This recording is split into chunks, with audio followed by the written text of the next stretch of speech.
आप सबों को जय मसीह की।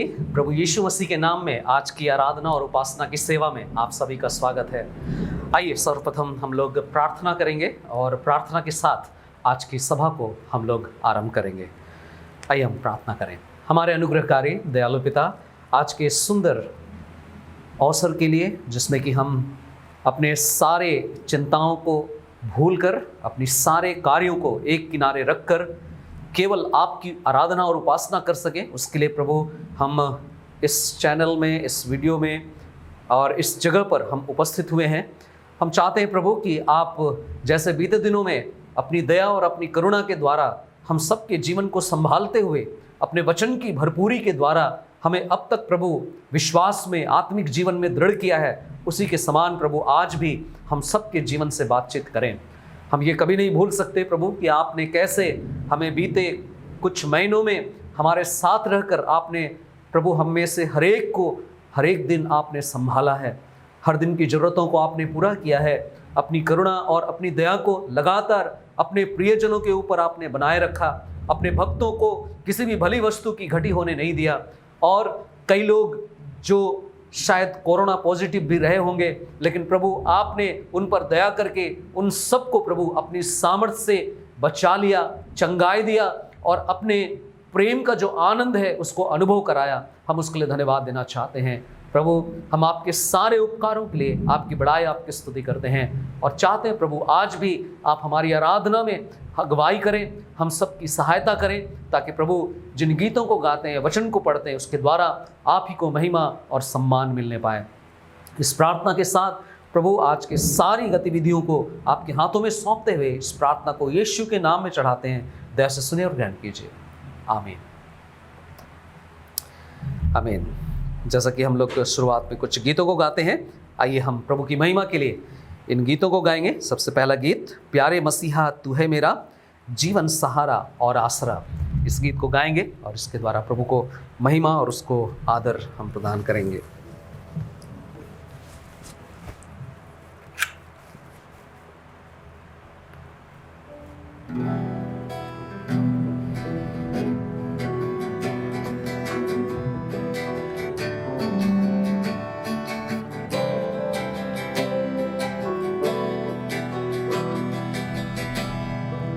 प्यारे मसीहा तू है मेरा जीवन सहारा और आसरा। तेरे लिए तू क्रूस पर मरा, ऐसा अनोखा ये प्यार तेरा। Hallelujah hallelujah hallelujah hallelujah. दुनिया की महफिल में खोया अंधियारा सारा जीवन था मेरा। पापों के सागर में नैया डूबी थी, अब तो किनारा मुझे मिल गया। दुनिया की महफिल में मैं खोया अंधियारा सारा जीवन था मेरा। पापों के सागर में नैया डूबी थी, अब तो किनारा मुझे मिल गया। प्यारे मसीहा तू है मेरा जीवन सहारा और आसरा। तेरे लिए तू क्रूस पर मरा, कैसा अनोखा ये प्यार तेरा। हालेलुया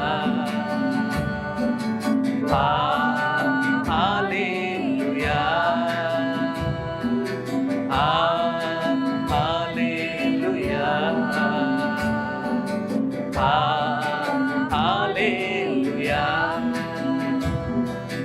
तेरी मोहब्बत का मैं हूँ कहाँ, बाहों में अपनी है मुझको भरा। भरा। कैसे मैं भूलूं तेरी कुर्बानियाँ, कर ना सकूंगा मैं कैसे अदा। तेरी मोहब्बत का मैं हूँ गवाह, बाहों में अपनी मैं मुझको भरा। कैसे मैं भूलूं तेरी कुर्बानियाँ, कर ना सकूंगा मैं कैसे अदा। प्यारे मसीहा तू है मेरा जीवन सहारा और आसरा। मेरे लिए तू क्रूस पर मरा, कैसा अनोखा ये प्यार तेरा। Hallelujah, hallelujah, hallelujah, hallelujah. सोचा था मैंने ये जीवन मेरा बेकार सा है गम से भरा। आने से तेरे है आई बहार, जीने का मकसद मुझे मिल गया। सोचा था मैंने ये जीवन मेरा बेकार सा है गमों से भरा। आने से तेरे है आई बहार, जीने का मकसद मुझे मिल गया। प्यारे मसीहा तू है मेरा जीवन सहारा और आसरा। तेरे लिए तू क्रूस पर मरा, कैसा अनोखा ये प्यार तेरा। Hallelujah, hallelujah, hallelujah, hallelujah. आइए हम लगातार दूसरे गीत को गाएंगे। ये गीत में गीतकार कहता है कि यीशु मसीह अपने लोगों से प्यार करता है। यीशु के नाम का ही यही अर्थ है कि वो अपने लोगों का उनके पापों से उद्धार करेगा, और इसलिए ज़रूर वो हम सब से प्यार करता है। यदि हम उसके लोग बन जाएं तो हम उसके प्यार का अनुभव कर सकते हैं। आइए इस गीत को गाएंगे।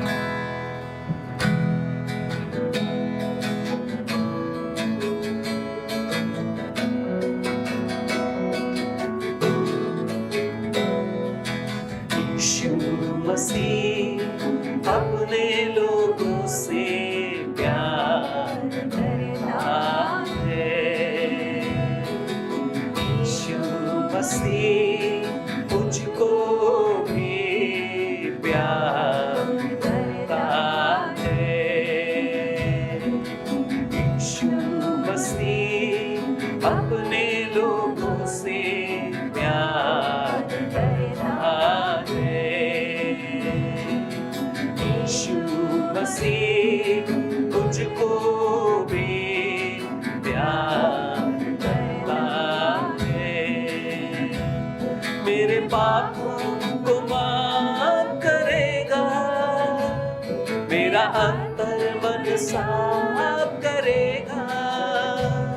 मेरे पापों को माफ करेगा, मेरा अंतर मन साफ करेगा। मैं यीशु का मंदिर बनूंगा, वो मेरे अंदर रहेगा। मैं यीशु का मंदिर बनूंगा, वो मेरे अंदर रहेगा। यीशु मसीह अपने लोगों से प्यार करता है।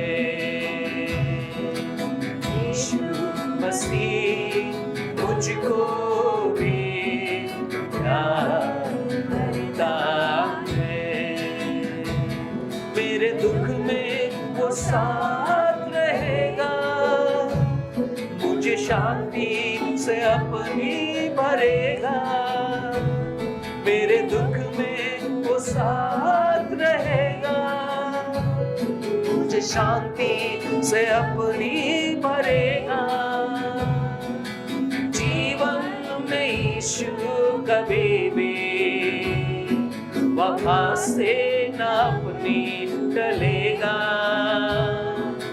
जीवन में यीशु कभी भी वफा से न अपनी टलेगा। यीशु मसीह अपने लोगों से प्यार करता है। यीशु मसीह मुझको भी प्यार करता है। वो देता रहेगा सहारा जब तक न आए किनारा।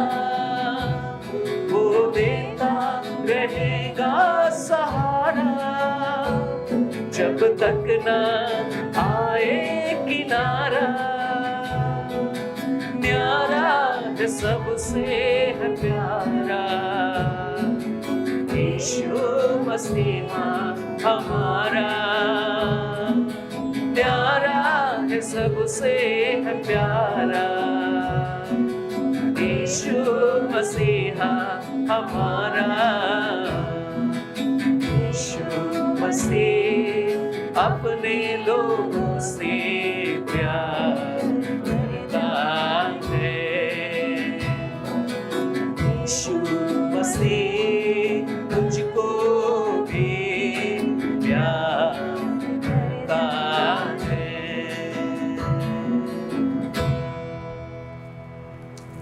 आइए हम संथाली में गीत गाएंगे। इस गीत की बोल है जिसूरिया दाड़ी तुम।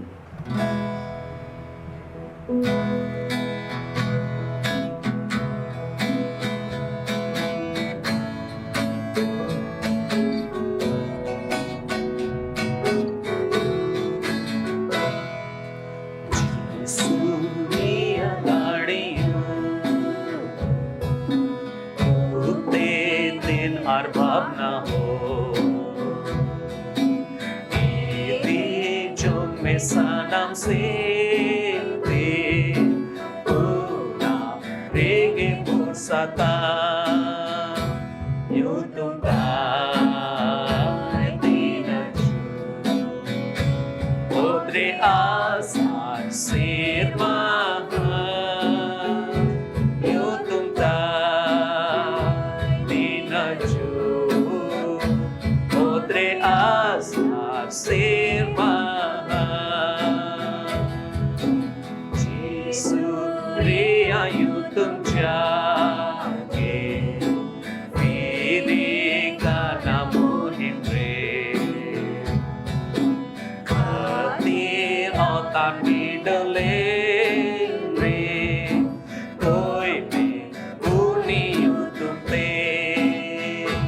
yutum ta dinaju potre asar sirma yutum ta dinaju potre asar sirma Surya दुलड़ियों कौन के रास्ते चापे तू आदांडी मोटा गो सामने आई बिनाई गया यू तुम दाई दीना चू मोद्रे आसा Sirma yutum ta dinaju potre asa sirma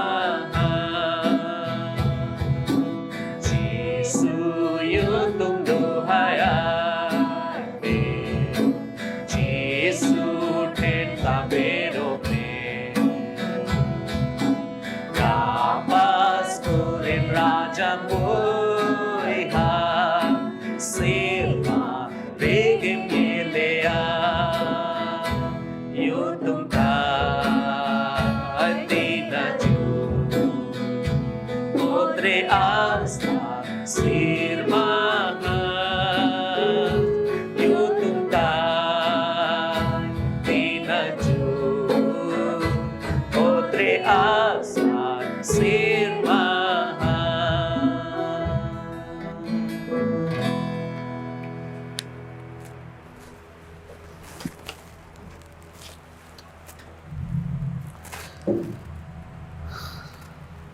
सचमुच में प्रभु यीशु मसीह का नाम सब नामों में श्रेष्ठ है और उसके नाम के द्वारा ही हमें शांति, आनंद और छुटकारा, चंगाई हमें मिलती है। आइए हम वचन की ओर आगे बढ़ेंगे और आज के लिए हम लोग देखने वाले हैं जो लगातार हम लोग अध्ययन कर रहे हैं प्रेरितों काम की पुस्तक में से, और उसी 8वें अध्याय के 26 पद से लेकर के 40 पद के बीच में जो भाग है उस पर हम लोग मनन करेंगे। प्रेरितों काम उसका 8 अध्याय और उसके 26 पद से लेकर के 40 पद तक। मैं 26 पद से लेकर के 35 पद तक पढ़ रहा हूँ और फिर उसके बाद उसका जो अध्ययन है, उसका जो संदेश है, उस पर हम लोग विचार करेंगे, उस पर हम लोग ध्यान देंगे। मैं आपके लिए पढ़ दे रहा हूँ। परंतु प्रभु के एक स्वर्गदूत ने फिलिपुस से कहा, उठ और अपनी और दक्षिण की ओर उस मार्ग पर जा जो यरूशलेम से गाजा की ओर जाता है। यह एक निर्जन मार्ग है। वह उठकर गया और देखो, इथियोपिया देश का एक खोजा था जो उस देश की रानी कंदाके का मंत्री तथा कोषाध्यक्ष था। वह आराधना करने यरूशलेम आया था। वह अपने रथ में बैठकर यशायाह नबी की पुस्तक पढ़ते हुए वापस लौट रहा था। तब आत्मा ने फिलिपुस से कहा, जा, तू इस रथ के साथ चला जा। इस भाग से हम लोगों ने पिछले बार जब हम लोग अध्ययन किए थे तब हमने देखा था कि जिस प्रकार से सच्चा विश्वास होता है, एक ऐसा विश्वास जो उद्धार दिलाता है, उसकी तैयारी कैसी होती है उसके बारे में हमने देखा था।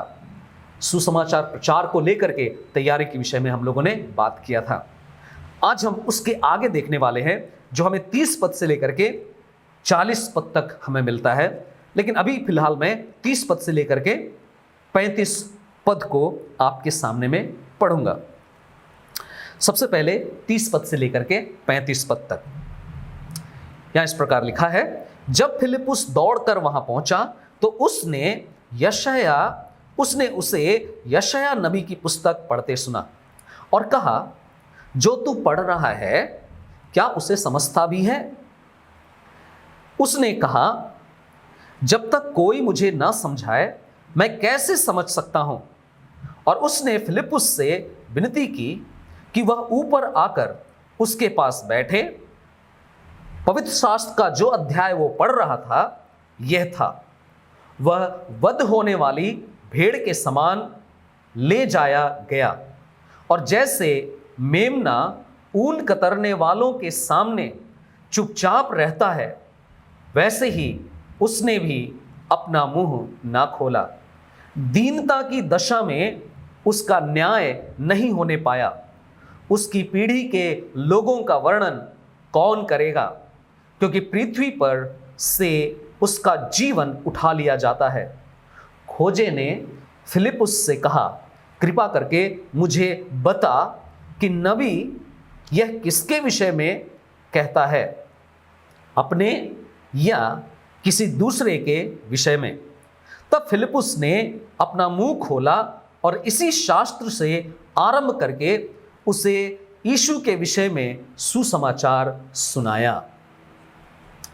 बहुत ही रुचिकर ये भाग है और हम सब लोग जब इस भाग को पढ़ते हैं, जब आप इस भाग को पढ़ेंगे, आप पाएंगे कि सुसमाचार प्रचार में सुसमाचार के जो कार्य होते हैं, जिसके द्वारा उद्धार का कार्य होता है, एक सच्चा उद्धार जब होता है तो उसमें 3 बातों की आवश्यकता होती है इस भाग के हिसाब से, इस खंड के हिसाब से। और पिछले बार मैंने इसका जिक्र थोड़ा सा किया था।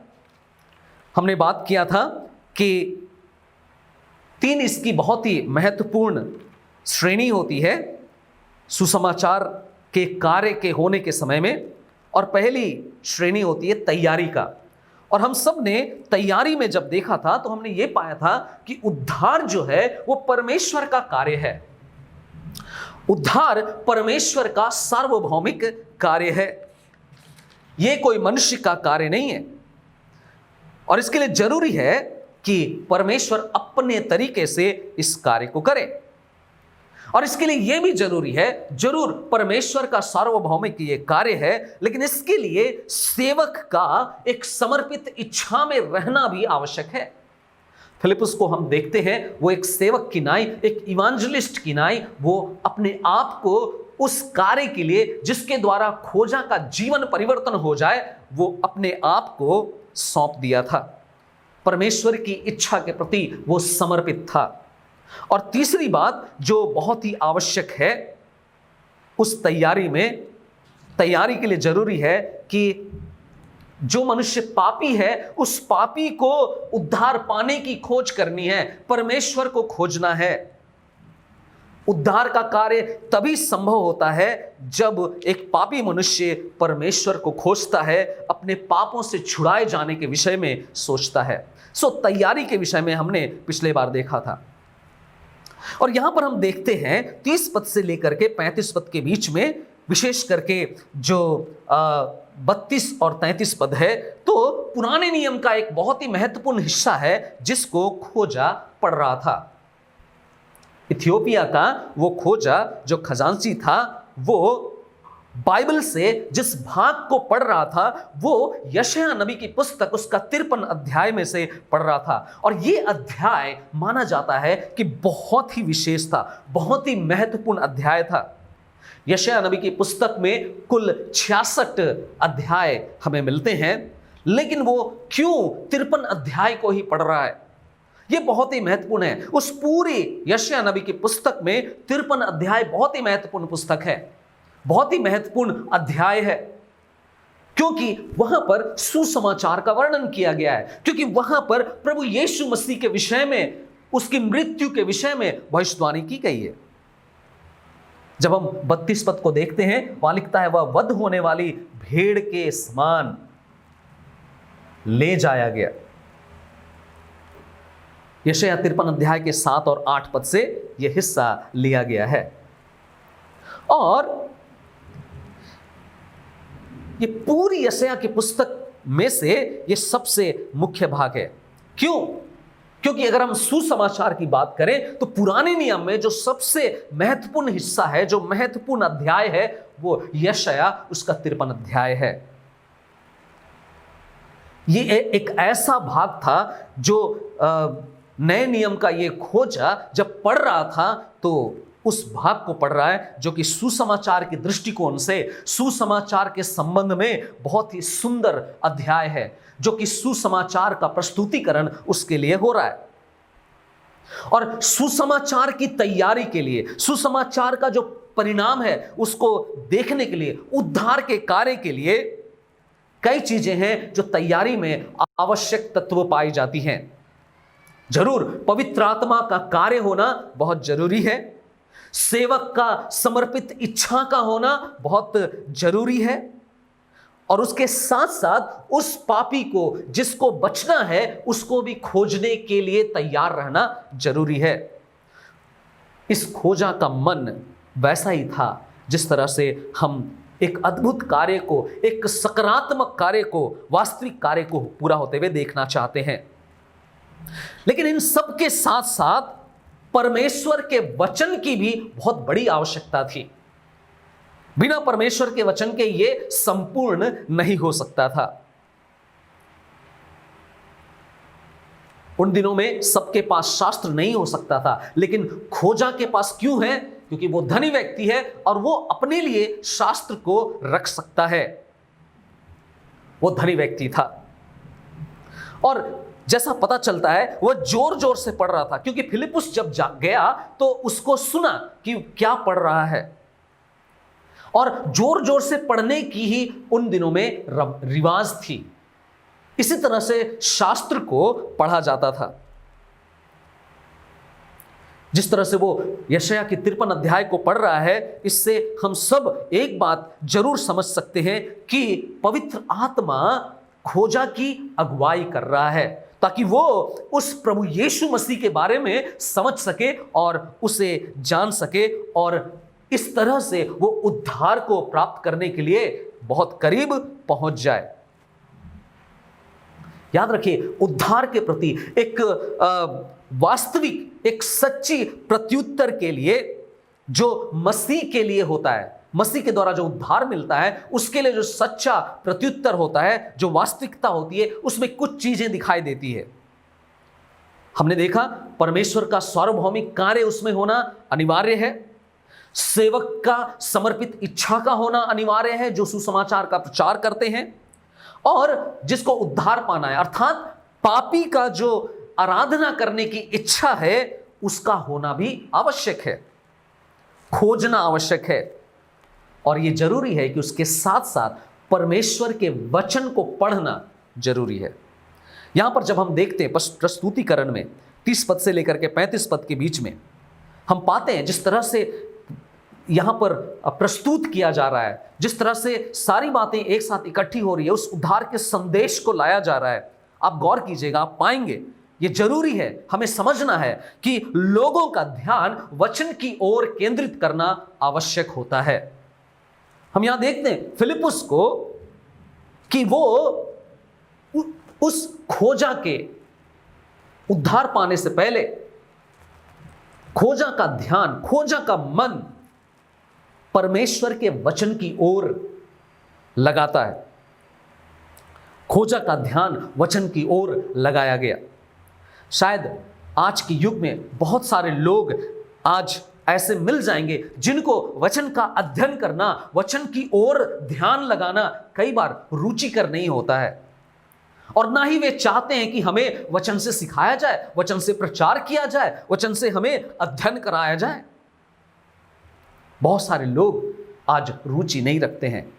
यदि वे लोग परमेश्वर के वचन को अध्ययन करने के लिए रुचि अगर नहीं रखते हैं, तो वे लोग अपने जीवन से, इस आदत से ये प्रमाणित करते हैं, ये साबित करते हैं कि पवित्र शास्त्र के प्रति उनका लगाव नहीं है, और वो बोलना चाहते हैं, वो बताना चाहते हैं कि हमें परमेश्वर के वचन की कोई भूख और प्यास एकदम नहीं है। यहां पर खोजा को देखते हैं क्या करता है। 31 पद में जब हम पढ़ते हैं तो हमें पता चलता है, वो कहता है, जब तक कोई मुझे ना समझाए मैं कैसे समझ सकता हूं। दूसरे शब्दों में वो कहता है, मेरी अगुवाई कर दीजिए, मुझे सिखा दीजिए, मुझे बताइए। और याद रखिए, जो उद्धार पाना चाहते हैं उनके मन में, उनके विचारों में, उनकी आदतों में परमेश्वर के वचन को जानना, परमेश्वर के वचन को अध्ययन करने की इच्छा जागृत होती है। यूहन्ना सुसमाचार उसका 16 अध्याय उसके 13 पद को जब हम पढ़ते हैं, कुछ इसी प्रकार के विचार को हम पाते हैं। वहां लिखा है यूहन्ना 16 का 13 में, परंतु जब वह अर्थात सत्य का आत्मा आएगा तो वह तुम्हें सब सत्य का मार्ग बताएगा, क्योंकि वो अपनी ओर से कुछ नहीं कहेगा, परंतु जो कुछ सुनेगा वही कहेगा और आने वाली बातों को तुम पर प्रकट करेगा। खोजा का यही सोच था, मुझे कोई जन चाहिए जो मुझे समझा सके, मुझे बता दे, मुझे पढ़ाए, मेरी अगुवाई कर दे। जिस तरह के विचार को, जिस तरह के खोजा के मन में जो सोच है, जिस तरह की बात को खोजा कहता है कि मुझे चाहिए कि कोई बताए, इससे कुछ बातों को हम सीख सकते हैं। खोजा के अंदर नम्रता का स्वभाव है, एक दीनता का स्वभाव उसमें देखा जा सकता है। परमेश्वर के वचन के प्रति उसके अंदर में भूख है, इसे हम अनुमान लगा सकते हैं। उसके अंदर सीखने वाला मन है, उसके पास सिखाया जाने वाला एक स्वभाव है। भजन संहिता उसका 25 अध्याय उसके 9 पद में लिखा है, नम्र लोगों को वह अपने मार्ग की शिक्षा देता है। नम्र लोगों को वो अपने मार्ग की शिक्षा देता है। सुसमाचार के प्रस्तुति में, सुसमाचार के प्रेजेंटेशन में आपको लोगों को जो उद्धार पाने वाले हैं, उद्धार पाना चाहते हैं, उनको वचन की ओर ध्यान लगाने के विषय में सिखाना है। उनके ध्यान को वचन की ओर केंद्रित करना अनिवार्य है। यदि लोगों को वचन के प्रति रुचि नहीं दिखाई देती है, यदि उस जन को जिसको आप वचन की ओर फोकस करने के लिए बोल रहे हैं और वो फोकस करना नहीं चाह रहा है, इंटरेस्ट नहीं दिखा रहा है, इसका मतलब है कि आपको बेहतर होगा कि आप रुक जाएं कुछ दिनों के लिए, जिससे कि जब उसकी रुचि आने लगे तब वो कार्य होगा जो परमेश्वर उसके जीवन में करना चाहता है। याद रखिए, वचन महत्वपूर्ण है। खोजा जिस भाग को पढ़ रहा था वह बहुत ही महत्वपूर्ण था, क्योंकि उसमें बताया गया था कि यीशु परमेश्वर का मेमना था, एक ऐसा मेमना जो वध किया गया। ये सारी बातें इस बात का प्रमाण था कि प्रभु यीशु मसीह की जो मृत्यु की भविष्यवाणी है, उस हिस्से को खोजा पढ़ रहा था।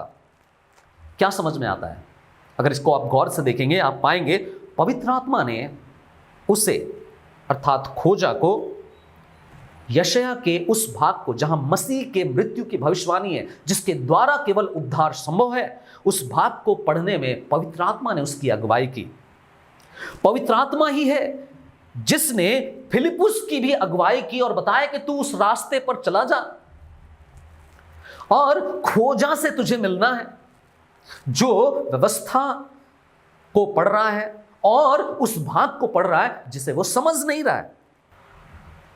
यहां पर जिस भाग को हम लोग देखते हैं, 53 अध्याय यशायाह के 7 और 8 पद को पढ़ते हुए हम देखते हैं, लेकिन अगर हम उसको पढ़ें तो वहां लिखा है कि उसे पाया कि उस अध्याय को, पूरे अध्याय को खोजा पढ़ रहा था। और पढ़ते पढ़ते वो पूछता है, यह किसके विषय में है? फिर 35 पद के अनुसार हम पाते हैं फिलिपुस अपना मुंह खोला और उसके बाद फिर प्रचार करना शुरू किया।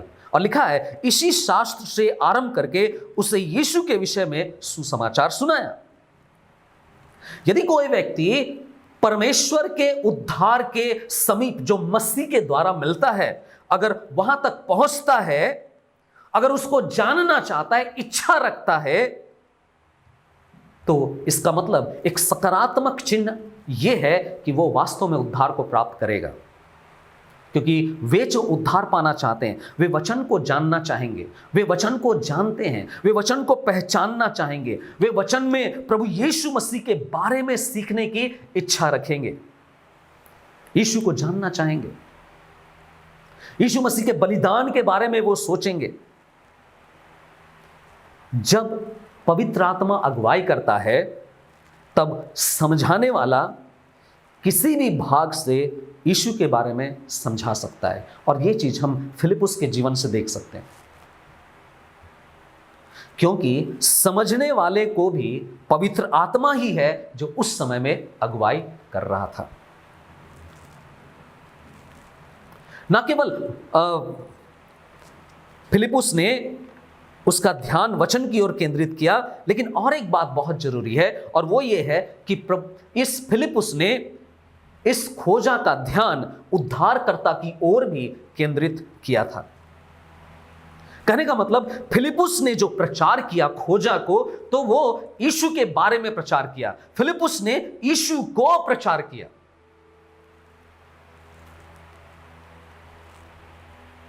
यीशु को प्रचार किया का मतलब, जो कुछ भी बताया वो यीशु के बारे में बता रहा है, यीशु के बारे में बात कर रहा है। याद कीजिए, यूहन्ना उसके 15 अध्याय में हम सब ने पढ़ा था, यीशु ने कहा था, जब पवित्र आत्मा आएगा तो वह तुम्हें मेरे बारे में बताएगा, वह तुमको मुझे दिखाएगा। वो पवित्र आत्मा जो दिखाएगा उससे तुम मुझे जानोगे, मेरी बातों को जानोगे, सत्य की बातों को तुम जान लोगे। और यही कार्य पवित्र आत्मा कर रहा है फिलिप्पुस के भी जीवन में और विशेष करके खोजा के जीवन में, ताकि वो समझ सके कि ये जो वध किया जाने वाला मेमना है वो प्रभु यीशु मसीह है। जब हम प्रेरितों काम की पुस्तक में पढ़ते हैं, यहां पर जितने भी प्रचार हैं वो सब के सब, वो सारे संदेश यीशु के विषय में ही प्रचार किए गए हैं। अंतिम के कुछ अध्यायों में हम देखते हैं कि पौलुस के विषय में हम पाते हैं, पौलुस अपनी गवाही बोलता है, कैसे वो प्रभु के द्वारा संपर्क हुआ, कैसे वो इस बात को प्रकट करता है कि कैसे यीशु ने मुझे पकड़ा। वो बार बार बताता है, मैं सताने वाला था, मैं मसीहों को सता रहा था। लेकिन पौलुस अपनी गवाही में जो कुछ भी बताता है, अंत में निष्कर्ष में वो यही बताता है, यीशु ने ये किया, यीशु ने मेरे जीवन को बदला, यीशु ने मुझे बदल डाला, और अगर मैं जीवित हूं तो यीशु के लिए जीवित हूं। कई बार हम गवाही देते हैं, हम सुनते हैं गवाहियों को, अच्छा है अपने बारे में गवाही देना, लेकिन कई बार यह नुकसान पहुंचा सकता है, क्योंकि गवाही देते देते कई बार प्रभु यीशु मसीह को अगर फोकस नहीं किया जाता है, प्रभु यीशु मसीह के मृत्यु, उसके बलिदान के विषय में, उसके जी उठने के विषय में, अर्थात सुसमाचार के विषय में अगर फोकस नहीं किया जाता है तो ये अच्छा नहीं है। जरूरी है कि हम प्रभु यीशु मसीह की ओर ध्यान को केंद्रित करें, क्योंकि उद्धारकर्ता प्रभु यीशु मसीह है, उद्धारकर्ता प्रभु यीशु मसीह है। हमारी गवाही बहुत अच्छी हो सकती है, हमारी गवाही बहुत धन संपन्न वाली हो सकती है, हमारी गवाही बहुत सारे लोगों को आर्थिक और भौतिक वस्तुओं से तृप्त होने के संबंध में उत्साहित करने के लिए हो सकती है। लेकिन मेरे प्रियो, हमेशा याद रखिए कि मनुष्य को उद्धार पाना ज्यादा आवश्यक है। उद्धारकर्ता के बारे में बताना बहुत जरूरी है। प्रभु यीशु मसीह ने क्यों दुख सहा, क्यों कोड़े की मार सही, क्यों उसे मारा गया, क्यों गाड़ा गया, उसके विषय में बात करना बहुत जरूरी है। फिलिप्पुस ने जब आगे उसके बारे में हम देखते हैं, उसको सिखाया। 36 पद से लेकर के आगे हम पढ़ते हैं कि फिलिप्पुस ने जो कुछ सुसमाचार के बारे में बताया, उससे कहीं बढ़कर, उससे कहीं ज़्यादा आगे कैसे बढ़ना है उसके लिए भी सिखाया। अर्थात फिलिप्पुस ने उसे बपतिस्मा भी दिया, बपतिस्मा के बारे में भी सिखाया। इसीलिए अगर आप 36 पद को देखेंगे तो वहाँ लिखता है, मार्ग पर चलते चलते वे जल के किसी स्थान पर पहुंचे, तब खोजे ने कहा, देख यहाँ जल है, अभी बपतिस्मा लेने में मेरे लिए क्या रुकावट है। अब यहां पर हम देख सकते हैं प्रत्युत्तर के बारे में। हमने बात किया तैयारी के विषय में, हमने बात किया प्रस्तुति के विषय में, वचन का स्थान बहुत महत्व होना चाहिए, उद्धारकर्ता के विषय में बात करना बहुत महत्वपूर्ण होना चाहिए। अब यहां पर प्रत्युत्तर को देखते हैं। हमने इसके पहले एक उदाहरण देखा था, शमौन जादूगर जिस तरह का प्रत्युत्तर दिया था, उससे साफ प्रकट होता है कि उसने उद्धार को नहीं पाया था। लेकिन यहां पर हम खोजा के जीवन में जो देखते हैं, वहां पर हम पाते हैं कि इसने एक वास्तविक प्रत्युत्तर को, एक सच्ची प्रत्युत्तर को दर्शाया, सकारात्मक प्रत्युत्तर को दर्शाया, जिससे कि वो उद्धार को प्राप्त किया। क्या प्रमाण है? 36 पद से लेकर के 40 पद में हम पढ़ते हैं। हमने 36 पद को पढ़ा, 37 पद को देखिए। फिलिप्पुस ने कहा, यदि तू सारे मन से विश्वास करता है तो अवश्य ले सकता है। उसने उत्तर दिया, मैं विश्वास करता हूं कि यीशु मसीह परमेश्वर का पुत्र है। तब उसने रथ रोकने की आज्ञा दी और फिलिप्पुस तथा खोजा दोनों जल में उतरे और उसने खोजे को बपतिस्मा दिया। जब वे जल में से बाहर आए तब प्रभु का आत्मा फिलिप्पुस को उठा ले गया और खोजे ने उसे फिर नहीं देखा, परंतु आनंद मनाता हुआ अपने मार्ग पर चला गया। फिलिप्पुस ने अपने आप को अशदोद में पाया और कैसरिया पहुंचने तक वह नगर नगर सुसमाचार सुनाता गया।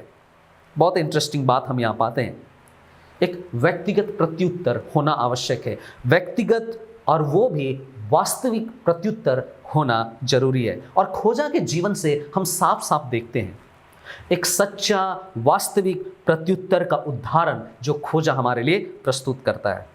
3 बातें बहुत महत्वपूर्ण हैं। पहला, विश्वास, पूर्ण भरोसा, यीशु मसीह पर विश्वास, और विश्वास करने के बाद आज्ञाकारिता, अर्थात बपतिस्मा लेकर उसने अपनी आज्ञाकारिता को दर्शाया। और तीसरा वो है आनंद। वो बड़ा आनंदित हुआ, खोजे के विषय में लिखा है वो बड़ा आनंदित हुआ। 39 पद में लिखा है, जब वे जल में से बाहर आए तब प्रभु का आत्मा फिलिपुस को उठा ले गया और खोजे ने उसे फिर नहीं देखा, परंतु आनंद मनाता हुआ अपने मार्ग पर चला गया। जिस मार्ग से आया था उस मार्ग पर चला गया। कैसे गया? आनंद मनाता हुआ। इसका मतलब यह है कि खोजा ने सच्चा विश्वास किया था, खोजा संतुष्ट था, खोजा यह समझ गया था कि जिस जीवित परमेश्वर के सामने में उद्धार मिल सकता है उसके साथ मेरा सामना हो चुका है, और उस उद्धारकर्ता परमेश्वर ने मुझे बचा लिया है, मुझे उद्धार दे दिया है, मैं संतुष्ट हो गया हूं। यह उस शमौन जादूगर की तरह नहीं था जो अब भी चिंतित है, जो अब भी परेशान है, उसे अपने पापों का कोई एहसास नहीं हुआ है। यह खोजा उन बातों को समझ सकता है और बड़ा आनंद मनाता हुआ वो अपने मार्ग में लौट जाता है। और फिर बहुत इंटरेस्टिंग बात हम फिलिपुस के जीवन में भी देखते हैं। ये फिलिपुस अपने जीवन में एक ऐसा अनुभव को प्राप्त करता है जहां वो कह सकता है कि प्रभु आप कितने महान हैं। एक इवांजलिस्ट का, एक सेवक का कैसा गुण होना चाहिए यहां पर प्रदर्शित किया गया है। पवित्र आत्मा ने उसको अगुवाई किया कि चलो निर्जन मार्ग में चलो, वहां पर एक जन को बहुत इंपॉर्टेंट तुम्हें सुसमाचार सुनाना है, और तुम्हें यशायाह नबी की पुस्तक में से प्रभु यीशु मसीह के बलिदान के विषय में तुम्हें सिखाना, उसकी अगुवाई करनी है। जब यह काम हो गया फिर पवित्र आत्मा उसको अगुवाई करता है। जिस तरह से यहां लिखा है, अचानक से फिलिपुस उसे नहीं देखा, फिलिपुस अचानक से उठा लिया गया। यहां लिखा है आत्मा फिलिपुस को उठा ले गया, मतलब खोजे ने फिर उसे नहीं देखा। तुरंत ये चीजें हो गई। और इससे पता चलता है कि किस प्रकार एक सच्चा विश्वास उद्धार को दिलाया, और इस उद्धार को दिलाने में पवित्र शास्त्र का काम रहा, पवित्र आत्मा का काम रहा। एक ऐसे सेवक की जरूरत पड़ी जो परमेश्वर की समर्पित इच्छा में अपने आप को सौंप दिया है, और सब आनंदित हुए। जो उद्धार के विषय में संदेश देने के लिए वहां गया वो भी आनंद मनाता हुआ गया, सुसमाचार प्रचार करता हुआ पाया गया, और जिसने उद्धार को पाया वो भी आनंद मनाता हुआ अपने मार्ग में चला गया। मेरे प्रियो, सच्चा विश्वास यही होता है, और इस उदाहरण को देखकर हम समझ सकते हैं कि परमेश्वर कितना महान है। प्रभु का धन्यवाद हो इस सुंदर उदाहरण के लिए कि उसने हम सबको देखने और सीखने का मौका दिया। प्रभु सहायता करे कि हम सच्चे विश्वास के द्वारा मिलने वाले उद्धार को और भी स्पष्ट रीति से हम समझ पाए। प्रभु का धन्यवाद करते हैं। आइए हम प्रार्थना करेंगे और इस वचन के लिए प्रभु को धन्यवाद देंगे, और प्रभु सहायता करे कि हम और भी अधिक वचन में बढ़ सकें। हमारे अनुग्रहकारी दयालु पिता, आज की सुंदर और अद्भुत अवसर के लिए जिसमें आपने अपने वचन के द्वारा हमें पढ़ने, हमें मनन करने, इस पर अध्ययन करने के लिए जो आपने मौका दिया, हम धन्यवाद देते हैं। प्रभु, इन वचनों को जो आज हमारे हृदयों में बोया गया है, इसको आप फलवंत करें। इसके द्वारा प्रभु हम अपने जीवन को वास्तविक रीति से जांच सकें, समझ सकें, और जितने हमने उद्धार को पा लिया है हम आनंद से भरा हुआ जीवन को हम प्राप्त करने पाएं। जितने अब तक प्रभु उद्धार को नहीं पाए हैं, हमारी प्रार्थना है कि वो अपने जीवन को जांच सके और आपके चरणों के पास लाए जाएं, और आज ही वो दिन होने पाए कि वे आपके उद्धार को, वास्तविक उद्धार को प्राप्त कर सकें, और प्रभु हम जीवन में और अधिक आगे प्रगति करने पाएं। आप दया कीजिए प्रभु। हम में से प्रत्येक के जीवन की आप अगुवाई करें। हम सबको और भी अधिक अपने अनुग्रह के सिंहासन के निकट रखकर आत्मिक बातों में और अधिक दृढ़ करें। सहायता कीजिए प्रभु। सारी आदर और महिमा आपको देना चाहते हैं। बड़ी धन्यवाद के साथ प्रार्थना को अपने उद्धारकर्ता यीशु के पवित्र नाम में अर्पण करते हैं। दया से इसे सुनिए और ग्रहण कीजिए। आमीन।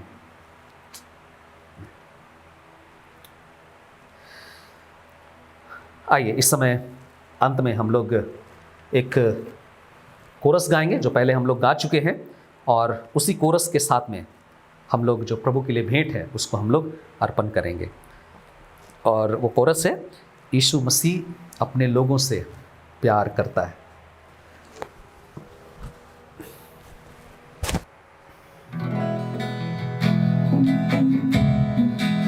यीशु मसीह अपने लोगों से प्यार करता है। यीशु मसीह मुझको भी प्यार करता है।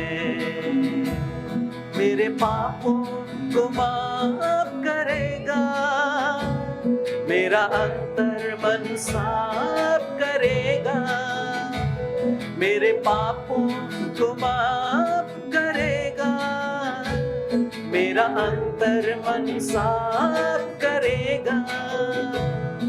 मैं यीशु का मंदिर बनूंगा, वो मेरे अंदर रहेगा।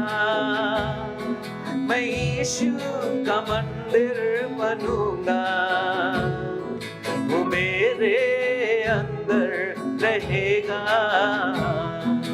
यीशु मसीह अपने लोगों से प्यार करता है। यीशु मसीह मुझको भी प्यार करता है।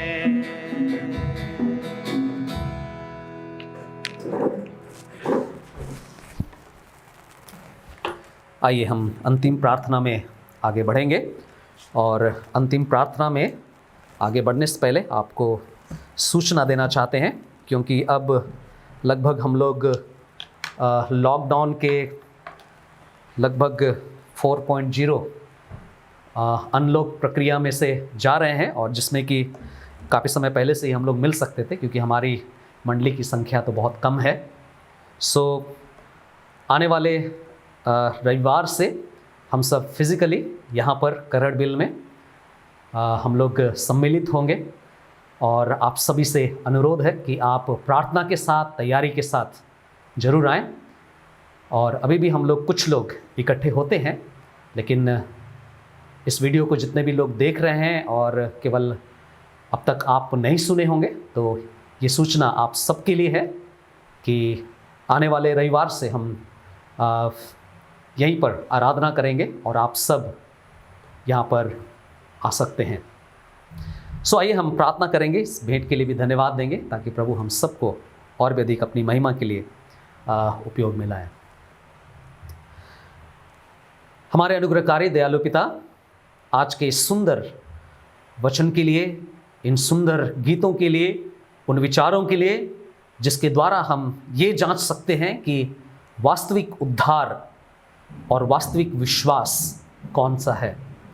प्रभु होने दीजिए बाइबल में इस तरह के उदाहरणों को हम और भी अधिक स्पष्ट रीति से समझ सकें, और जो आपकी इच्छा और योजना हमें से प्रत्येक मनुष्यों के लिए है उसे आप पूर्ण करें। प्रभु आज भी बहुत सारे जगहों पर बहुत सारे लोग प्रभु बीमारी और महामारी से ग्रसित हैं। आप उन पर दया करें, अनुग्रह करें, और उन सबको प्रभु आप चंगाई प्रदान करें। और जितने भी दिनों का आपने प्रभु हम सबके जीवन में उम्र को रखा है, हम लगातार प्रभु आपकी अधीनता में, आपकी अगुवाई में जीवन को व्यतीत कर सकें, और आपके वचन से भरपूर किए जाकर हमारे परिवार में, हमारे समाज में आत्मिक जागृति आने पाए। समाज की जो आर्थिक स्थिति है उसको भी प्रभु आप अपने हाथों में लें। प्रभु हमें से प्रत्येक जन आपके द्वारा संभाल लिए जाएं।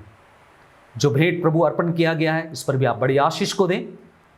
और प्रभु साप्ताहिक कार्यक्रम जो किए जाएंगे, और रविवार को जब हम आराधना के लिए जो लोग यहाँ पर इकट्ठे हो पाएंगे, प्रभु आप उन सबको भी आशीषित करें, सहायता करें कि पूरी तैयारी के साथ वे यहाँ पर आ सकें, मन की तैयारी के साथ अपने जीवन को आपके हाथों में सौंपने के लिए आने पाएं।